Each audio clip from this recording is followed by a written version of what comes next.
Hello friends, आप सभी का वेलकम है हमारे इस यूट्यूब चैनल में। आज आषाढ़ पूर्णिमा पूर्वजों के पापों को भी ये हर लेता है। आषाढ़ पूर्णिमा एक ऐसी गुरु पूर्णिमा है। आषाढ़ पूर्णिमा एक ऐसा अवसर है जो जीवन को पवित्र, आस्था और व्यक्ति के इन दिन सच्चे मन से दीप प्रज्वलित हर हरि का कथा सुनता है, उसके जीवन में अंधकार अपने आप ही घटने लगता है। ये पर्व आत्मज्ञान का दीप जलाने का आह्वान करता है। आइए सुनाते हैं आषाढ़ पूर्णिमा के दिन सुनी जाने वाली कथाएं। उससे पहले आप सभी को आषाढ़ पूर्णिमा और गुरु पूर्णिमा की बहुत बहुत शुभकामनाएं। भगवान श्री हरि विष्णु का आशीर्वाद आप और आपके परिवारजनों पर और आपके के ऊपर आशीर्वाद बना रहे, आप सभी पर सदैव बना रहे। बहुत समय पहले की बात है। हिमालय की तट पर बर्फीली गांव में एक वृद्धा रहती थी। उसका नाम धर्मवती था। वह अकेली ही, उसका कोई नहीं था, ना बेटा, ना परिवार, ना धन। लेकिन एक चीज उसके पास थी, पूर्णिमा के दिन चंद्रमा जैसा निर्मल विश्वास। हर महीने जब पूर्णिमा आती, गांव में चहल पहल होती, लोग पूजा करते, दीप जलाते, मिठाइयाँ बांटते। लेकिन धर्मवती सिर्फ एक टूटे से दीपक में थोड़ा सा तेल डालकर उसे नदी के किनारे रख देती और हाथ जोड़कर कहती, हे चंद्रवंदनी लक्ष्मी माता, इस दीप में धन नहीं है, मन इसमें घी नहीं है, मेरी सांसों की बूंदें हैं। ये दीप नहीं बल्कि मेरी आत्मा है। हे माँ, कृपया इन्हें अपने चरणों तक पहुँचा देना। गांव के लोग उसका मजाक उड़ाते, लेकिन वह वृद्धा हर पूर्णिमा यही करती। फिर एक दिन अचानक गांव के लोग बीमार पड़ने लगे और फिर ये हुआ कि रोज शमशान की चिमनियाँ जलने लगीं। कोई भी इलाज का काम नहीं कर। बच्चों को लेकर बुजुर्ग तक भयभीत थे। लोगों ने अपने घरों के दरवाजे बंद कर लिए। गांव में अंधकार भय के साए में डूब गया। कोई नहीं समझ पा रहा था कि क्या करे, कहाँ जाए, किससे मदद मांगे। तभी पूर्णिमा की रात आई। चारों तरफ सन्नाटा था। ना कोई मंदिर गया, ना कोई पूजा हुई। लेकिन धर्मवती, जो अपने भी अभी भी जीवित है, कांपते हाथों से नदी के किनारे पहुंची और गांव से छोटा सा दीप जलाकर कहने लगी, हे प्रभु माँ लक्ष्मी, आज सिर्फ मेरा गांव ही नहीं बल्कि मेरी आस्था और मेरी आस भी बुझ रही है। लेकिन ये अंतिम दीप आज आपके चरणों में अर्पित है। यदि आप चाहे तो इस गांव को बचा सकते हैं। और ऐसा कहकर उसने ये दीप जल में बहा दिया और फिर तभी अचानक चमत्कार हुआ। दीप जलते ही नदी की लहरों पर बहा उसकी लहर एकाएक तेज होने लगी। धीरे धीरे वे दीप पूरे गांव को रोशन करने लगा, मानो कोई दिव्य प्रकाश फैल रहा है। मंदिर की घंटी अपने आप बज उठी। खिड़कियां खुलने लगीं। चारों ओर शांति मधुर प्रकाश बिखर चुका था और उसी रात महामारी की गति रुक गई। अगले दिन लोग मंदिर पहुंचे। उन्होंने देखा कि मंदिर के भीतर उस वृद्धा का वही दीप अब भी जल रहा था, बिना बुझे। लेकिन धर्मवती अब वहाँ नहीं थी। मंदिर में एक दिव्यवाणी गूंजी, जिसने पूर्णिमा की हर रात अपने आंसुओं और विश्वास से दीप जलाया, उसी की भक्ति ने इस गांव को बचाया है। एक दिन से जो पुण्य फैला, 1000 यज्ञों में से बड़ा था। इस प्रकार पूर्णिमा की रात जब हम दीप दान करते हैं तो वह सिर्फ दीप नहीं बल्कि प्रभु से सीधा संवाद बन जाता है। जब कोई और रास्ता नहीं बचता, तब श्रद्धा का दीप रास्ता बनाता है। तभी से बड़ी बात भक्ति की सामर्थ्य संपूर्ण सृष्टि को बदल देने की आई। आइए अब सुनते हैं आषाढ़ पूर्णिमा की कथा। और आज के इस वीडियो के अंत में आप गजेंद्र मोक्ष की कथा भी सुनेंगे। इन कथाओं से धैर्य के साथ पूरा जरूर सुनिए। द्वापर युग में यशोदा जी ने श्री कृष्ण से कहा, कृष्ण, तुम सारे संसार को उत्पन्न, पालन करता और उसके सहार करता हो। आज कोई ऐसा व्रत मुझसे कहिए जिससे मृत लोक में स्त्रियां को विधवा होने का भय न रहे। फिर ये व्रत तभी से शुरू करो और मनोकामना भी पूर्ण करने वाला है। तब श्री कृष्ण कहने लगे, माता, आपने अति सुंदर प्रश्न किया। मैं आपसे ऐसी व्रत की विस्तार पूर्वक कहता हूँ। सौभाग्य की प्राप्ति के लिए स्त्रियों को 32 पूर्णमासी का व्रत करना चाहिए। स्त्रियों को सौभाग्य, इस व्रत को अंचल सौभाग्य देने वाला और भगवान शिव के प्रति मनुष्य मात्र की भक्ति बढ़ाने वाला ये। तब यशोदा कहने लगी, हे कृष्ण, सबसे पहले इस व्रत को मृतलोक में किसने किया था? इस विषय में भी मुझे विस्तार पूर्वक बताइए। तब श्री कृष्ण कहने लगे, मात, इस भूमंडल पर अत्यंत प्रसिद्ध राजा चंद्रहास से पलित अनेक प्रकार के रत्नों से परिपूर्ण कार्तिक नाम की एक नगरी है। वहाँ पर धनेश्वर नाम का एक ब्राह्मण रहता। पति और सुशीला रूपवती दोनों ही उस नगरी में बड़े प्रेम से रहते थे। घर में धन धान आदि की कोई कमी नहीं थी, लेकिन उन्हें एक बड़ा दुख था, उनकी कोई संतान नहीं थी। इस दुख से वे अत्यंत दुखी रहते थे। एक समय बड़ा तपस्वी लाकर नगरी में आया। वह योगी उस ब्राह्मण के घर को छोड़कर भोजन किया। एक दिन वह योगी रूपवती से भिक्षा न लेकर किसी दूसरे के घर भिक्षा लेकर गंगा किनारे जाकर भिक्षा में मिले अन्न को प्रेम पूर्वक खा रहा। धनेश्वर ने योगी को ये सब कार्य किसी प्रकार से देख लिया। अपनी भिक्षा से दुखी होकर धनेश्वर योगी से बोला, महात्मन, आप सभी घरों से भिक्षा लेते हैं, किंतु मेरे घर की भिक्षा कभी नहीं लेते, इसका क्या कारण है? तब योगी ने कहा कि निसंतान के घर की भीख पवित्र के अन्न के समान होती है, पत्तियों के समान होती है। इसलिए पतित हो जाने के भय से मैं तुम्हारे घर की भिक्षा नहीं लेता हूँ। धनेश्वर ये बात सुनकर अपने मन में बहुत दुखी हुआ और हाथ जोड़कर योगी के पैरों में गिर पड़ा और विनती स्वर से कहने लगा, महात्मन, अगर ऐसा है तो आप ही मुझे पुत्र प्राप्ति का कोई उपाय बताइए। आप जानने वाले हैं, मुझ पर ये अवसर की कृपया कीजिए। धन की मेरे घर में कोई कमी नहीं है, किंतु कोई पुत्र न होने के कारण अत्यंत दुखी रहता हूँ। आप मेरे सभी दुखों को हर सकते हैं। ये सुनकर योगी कहने लगे, ब्राह्मण, तुम देवी चंडी की आराधना करो। फिर घर आकर उसकी अपनी पत्नी से सारा वृत्तांत कहा। दुख तपस्या करने के लिए कहा। वन जाकर उसने देवी चंडा की उपासना की और उपासना की। चंडी देवी ने 16वें दिन उसको स्वप्न में दर्शन दिए और कहा, धनेश्वर, जा, तेरे पुत्र होगा, परंतु ये 16 वर्ष की आयु में ही मृत्यु को प्राप्त हो जाएगा। अगर तुम दोनों पति पत्नी 32 पूर्णमासियों का व्रत विधि पूर्वक करोगे तो दीर्घ आयु होगा। सामर्थ आटे की उतने ही बनाकर शिव का पूजन कीजिए, किंतु पूर्णमासी की 32 संख्या पूरी हो जानी चाहिए। प्रातःकाल होने पर इस स्थान के पास ही तुम्हें वृक्ष दिखाई देगा, उस पर चढ़कर तुम फल तोड़कर जल्दी से अपने घर चले जाना। अपनी पत्नी से सारा वृत्तांत कहना। ऋषु स्नान के बाद वह स्वच्छ होकर शंकर जी का ध्यान करके उस फल को खा लेगी। तब शंकर जी भगवान की कृपा से उसको गर्भ ठहर जाएगा। तब वह ब्राह्मण प्रातःकाल उठकर उसने इस स्नान के पास आकर एक आम का वृक्ष देखा, जिस पर अत्यंत सुंदर आम का फल लगा हुआ था। ब्राह्मण ने उस आम के वृक्ष पर चढ़कर फल को तोड़कर प्रयास किया, किंतु वृक्ष पर कई बार प्रयास करने पर नहीं पाया। अब ब्राह्मण को बड़ी चिंता हुई। तब वे विघ्न निवासक श्री गणेश जी की वंदना करने लगा। दयानिधि, अपने भक्तों की विघ्नों का नाश करने के, उनके मंगल कार्य को करने वाले, दुष्टों को नाश करने वाले, रिद्धि सिद्धि के देने वाले, आप मुझ पर कृपा करें। प्रभु, मुझे इतना बल दें कि मैं अपने मनोरथ पूर्ण कर सकूं। सच्चे मन से गणेश भगवान की प्रार्थना करके वे भगवान की कृपा से वृक्ष पर चढ़ गया। वृक्ष पर फल तोड़कर उसने घर में आकर अपनी पत्नी को वह फल ला कर दिया और उसकी पत्नी ने अपने पति के कहे अनुसार उस फल को खा लिया और गर्भवती हो गई। देवी चंडी की असीम कृपा से उसे एक अत्यंत सुंदर पुत्र हुआ, जिसका नाम उन्होंने देवी दास रखा। माता पिता के हर्ष और शोक के साथ वह बालक शुक्ल पक्ष के चंद्रमा की तरह अपने पिता के घर में पढ़ने लगा। देवी की कृपा वह बालक बहुत ही सुंदर, सुशील और विद्या में बहुत निपुण हो गया। देवी की आज्ञा अनुसार उसकी माता ने 32 पूर्णमासी का व्रत रखा आरंभ कर दिया, जिससे उसका पुत्र बड़ी दीर्घ आयु वाला हो गया।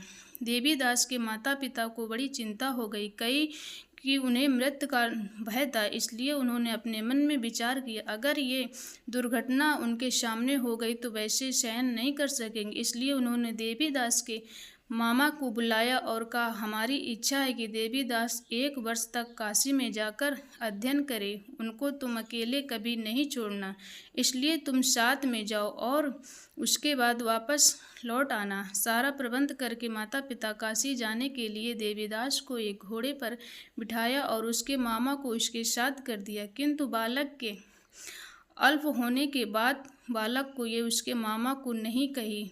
धनेश्वर के साथ पुत्र की मंगल कामना और दीर्घायु के लिए देवी भगवती की आराधना और पूर्णमासियों का व्रत प्रारंभ कर दिया। इस प्रकार बराबर 32 पूर्णमासी का व्रत पूरा किया। कुछ समय बीतने के बाद एक दिन वह दोनों मामा और भांजे रास्ते में रात बिताने के लिए किसी ग्राम में ठहरे हुए। उस दिन उस गांव की एक ब्राह्मण अत्यंत सुंदरी, सुशील, विशुद्धनी और गुरपूर्णी कन्या का विवाह होने वाला था। धर्मशाला के अंदर वह उसकी बारात ठहरी हुई थी। उसी धर्मशाला में देवीदास उसके मामा ठहरे हुए थे। संयोगवश कन्या को तेल आदि चढ़ाकर मंडप आदि का कार्यक्रम किया गया तो लग्न के समय धनुव्रत हो गया। वह हिलने डुलने करने के निश्चय किया। ये तब वह वर के पिता ने देवीदास अपने पुत्र जैसे ही सुंदर में उसके साथ विवाह करूँगा, पुत्र के साथ जाएंगे। ऐसा सोचकर देवीदास के मामा जाकर वह बोले कि तुम थोड़ी देर के लिए अपने भांजे को हमें दे दीजिए, लग्न का सारा कार्य सुचारू रूप से हो सकेगा। उसका मामा कहने लगा, जो कुछ भी मधुपर आदि कन्यादान के समय वर को मिलेगा वह सब हमें दे दिया जाए, मेरा भांजा बारात का दूल्हा बन जाएगा। ये बात वर के पिता ने स्वीकार कर ली और मामा ने अपने भांजा वर बनने के लिए भेज दिया। उसके साथ विवाह के सभी कार्य विधि पूर्वक संपन्न हो गए। पत्नी के साथ वह भोजन नहीं कर सका। दुखी मन से वह सोचने लगा कि कैसे स्त्री होगी। ये एकांत में इसी सोच में पड़ा हुआ था कि उसकी आंखों में आंसू आ गए। तब उसकी पत्नी ने पूछा कि क्या बात है, आप इतने उदासीन और दुखी क्यों रह रहे हैं। उसने तब सारी बातें वर के पिता और उसके मामा की वधू को बता दी। तब वधू कहने लगी कि ये ब्रह्मा विवाह के विपरीत कैसे हो सकता है। ब्रह्म, ब्राह्मण और अग्नि के सामने हमने आपको अपना पति मान लिया। मेरे पति हैं, मैं आपकी पत्नी रहूंगी, किसी अन्य की बिल्कुल नहीं। तब देवीदास कहा कि ऐसा मत करो, क्योंकि मेरी आयु बहुत थोड़ी है। मेरे मरने के बाद तुम्हारी क्या गति होगी, इस बात को अच्छी तरह से सोच लो। परंतु वह वधू दृढ़ विचार करने वाली, आपकी गति होगी वही मेरी गति होगी। स्वामी, आप उठिए और भोजन कीजिए, आप भूखे नहीं सोइए। तब देवीदास उसकी पत्नी मिलकर भोजन किया और रात में सो गए। प्रातःकाल देवीदास ने अपनी पत्नी को 3 नगों से जड़ी हुई एक अंगूठी और रुमाल दिया। बोला, प्रिय, इसे संकेत समझ कर रखो और शांत हो जाओ। मेरा स्मरण और जीवन जनने के लिए एक पुष्प वाटिका बना लो, उसमें सुगंधित वाली एक नवमल्लिका लगा लो। हर दिन उसे जल से सींचा और आनंद के साथ खेल कूद का उत्सव मनाना। जिस समय मेरी मृत्यु का होगा ये फूल आ जाएगा और ये फूल हरे भरे हो जाएंगे।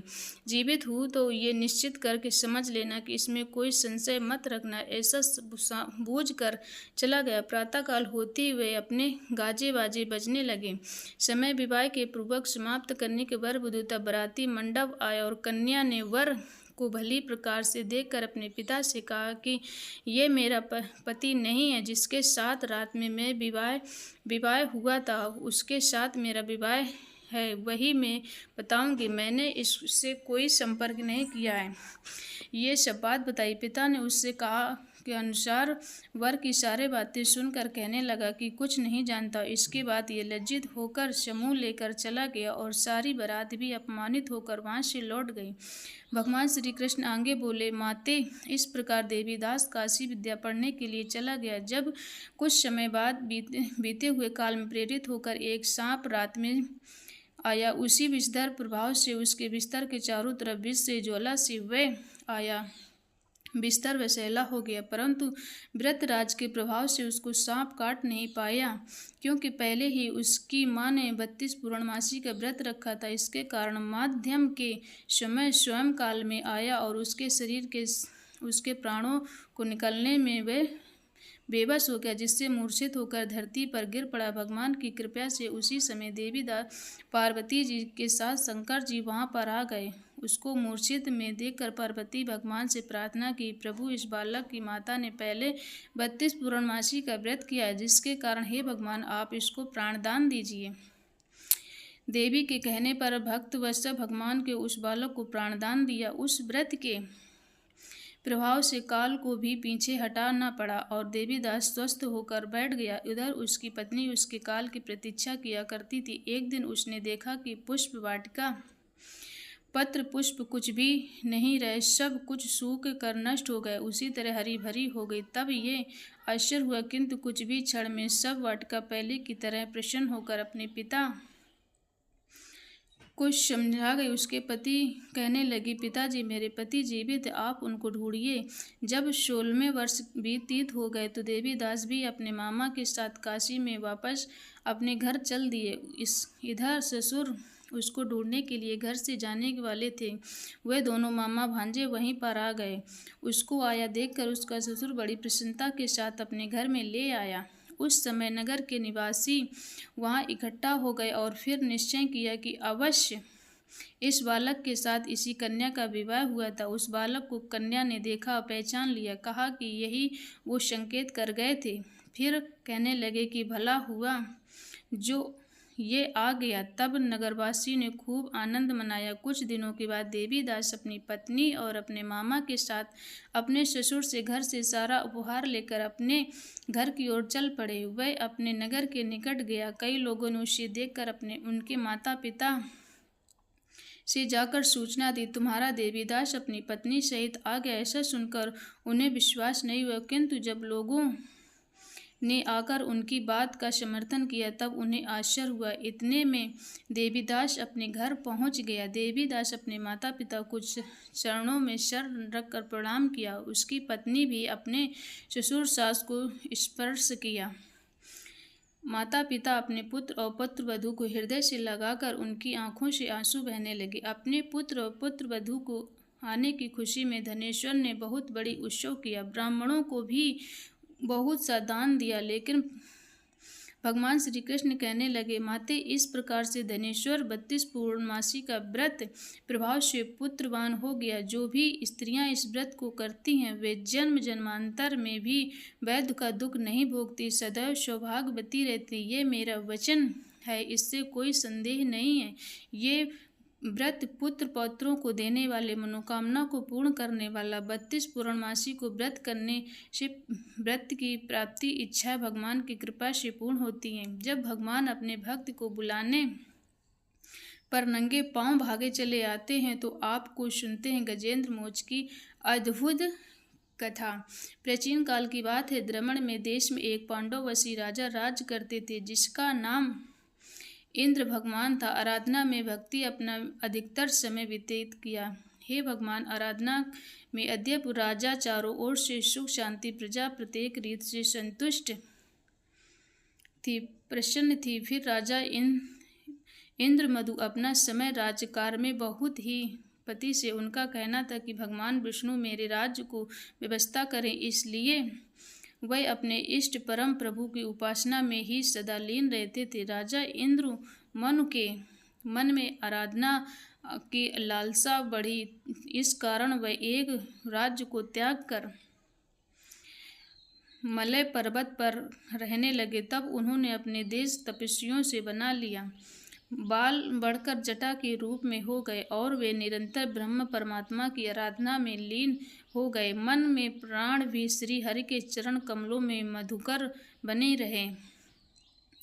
इसके अलावा उन्हें जगत की कोई भी वस्तु नहीं छुआती। उन्हें राज्य के कोई भी प्रजा तथा पत्नी, किसी के प्राण पदार्थ की स्मृति नहीं होती, किसी की भी याद नहीं आती। एक बार की बात है, राजा इंद्रमधु प्रतिदिन की तरह स्नान से निवृत्त होकर समर्थ प्रभु की उपासना में लीन। उन्हें बाहरी जगत का कोई कुछ ध्यान नहीं था। संयोग से उसी समय महर्षि अत्यंत अपने समस्त शिष्यों के साथ वहां ध्यान में पहुंच गए। लेकिन वह पार्थ न अर्ध न स्वागत मौन वृद्धि राजा इंद्रमधु प्रभु के ध्यान में मग्न थे, जिस कारण महर्षि अगस्त्य क्रोधित हो गए। उन्होंने प्रभु के क्रोधित होकर राजा इंद्रमदु को श्राप दे डाला। इस राजा ने गुरुजनों से शिक्षा नहीं ग्रहण की, अभिमानस परोपकार निवृत्त होकर मनमानी कर रहा है, ऋषियों का अपमान करने वाला ये राजा हाथी के समान जड़ वृद्धि, इसलिए इसे घोर अज्ञानस हाथी को योग प्राप्ति हो। महर्षि अज्ञात भगवान इंद्रधनुष को इस श्राप को देखकर वहां से चले गए। राजा इंद्रमदु ने भी इसे भगवान का मंगलमय विधान समझकर प्रभु के चरणों में सिर रखा। त्रयोदश शास्त्र योजना के लंबा चौड़ा और ऊंचा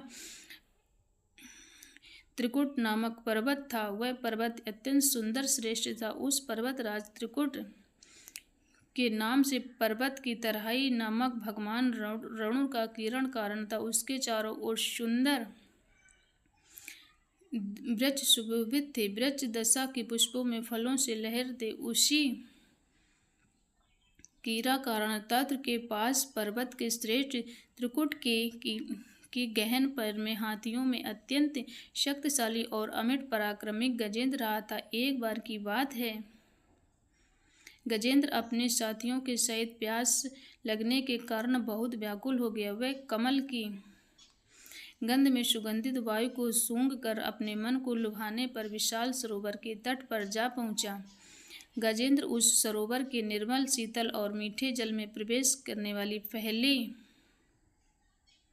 उसने जल पीकर अपनी प्यास बुझाई। उसी जल से स्नान करके अपनी थकान दूर की।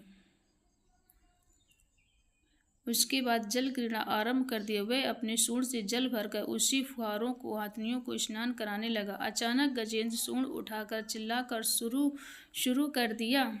पता नहीं किधर से एक मगर आ गया। उस पर गजेंद्र पर पैर पकड़ लिया। गजेंद्र ने अपना पैर छुड़ाने के लिए अपनी पूरी ताकत लगा दी, लेकिन उसका बस नहीं चला। मगर के मुंह से उनका पैर नहीं छूट पाया। अपने स्वामी गजेंद्र के गृहस्थ देखकर हथनियाँ, कमल और अन्य गज को वहां पर व्याकुल हो गए। सूंड उठाकर चिड़चिड़ाने लगे। गजेंद्र बचने के लिए सरोवर के भीतर बाहर दौड़ने लगे। उन्हें पूरा प्रयास किया, सफल नहीं पाए। वस्तु महर्षि अगस्त ने श्राप के राजा इंद्रमनु के गजेंद्र हो गए और गंधर्व श्रेष्ठ में महर्षि को श्राप से ग्रह हो गए। अत्यंत पराक्रमी थे। दोनों के बीच में इस प्रकार संघर्ष चलता रहा। गजेंद्र खुद को बाहर खींचता और मगर गजेंद्र को खींचता रहा। सरोवर पर निर्मल जल उनकी खींचातानी से गंदा हो गया। कमल दल विक्षिप्त हो गए। जल के अंदर रहने वाले जल जंतु व्याकुल हो गए। गजेंद्र और ग्रह ये संघर्ष सहस्त्र वर्ष तक चलता रहा। दोनों जीवित रहे, परंतु ये दृश्य देखकर देवक चकित हो गए। अत्यंत एक दिन गजेंद्र का शरीर कमजोर पड़ गया। उसके शरीर पर शक्ति और मन की उत्साह भी नहीं रह गई, किंतु जलचर होने के कारण ग्रह की शक्ति कोई कमी नहीं आई। उसी शक्ति से बल्कि बढ़ गई। वह नवीन अत्यंत अधिक ताकत लगाकर गजेंद्र को पानी के अंदर खींचने लगा। असमर्थ गजेंद्र के प्राण तब संकट में पड़ गए। उसी शक्ति और पराक्रम का अहंकार चकनाचूर हो गए। वह पूरी तरह से निराश हो गया, किंतु पूर्व जन्म की निरंतर भगवत आराधना के फलस्वरूप उसे भगवान की कृपा मिली। तो आप सभी को गुरु पूर्णिमा की हार्दिक शुभकामनाएं।